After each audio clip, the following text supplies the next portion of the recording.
Di aliran Sungai Brantas di Desa Jeli, Kecamatan Karangrejo, Tulungagung inilah petugas gabungan dari Satpol PP Provinsi Jawa Timur dan Satpol PP setempat beserta Polri dan TNI langsung mengobrak-abrik seluruh peralatan mesin diesel yang digunakan penyedot pasir yang ditinggalkan oleh pemiliknya.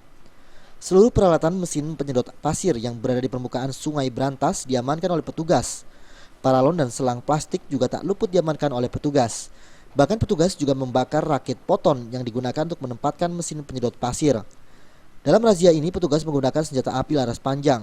Sejumlah petugas kepolisian berjaga-jaga saat petugas Satpol PP mengangkut mesin diesel sebagai barang bukti karena khawatir adanya perlawanan dari pemilik tambang pasir mekanik ilegal tersebut. Razia penambang pasir ini merupakan razia yang kesekian kalinya dilakukan oleh Satpol PP setempat maupun tim gabungan dari Provinsi Jawa Timur.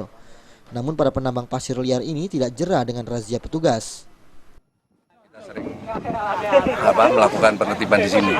Dan untuk tahun ini saja sudah 2 kali kita bekerjasama dengan Satpol PP Kabupaten Tulungagung. Hasilnya hari ini apa?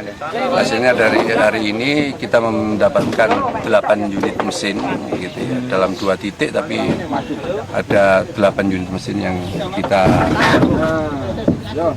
dapat dengan catatan di sini ini bukan barang bukti, tapi barang temuan di mana pemiliknya tidak kita temukan.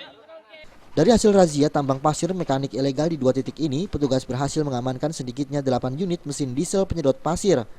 Dengan razia ini diharapkan para penambang pasir mekanik ilegal dapat menghentikan seluruh aktivitas penyedot pasir di Sungai Brantas, karena dapat mengancam kerusakan lingkungan hidup serta ekosistem di sekitar aliran Sungai Brantas. Dari Tulungagung, Jawa Timur, Khairul Abadi melaporkan.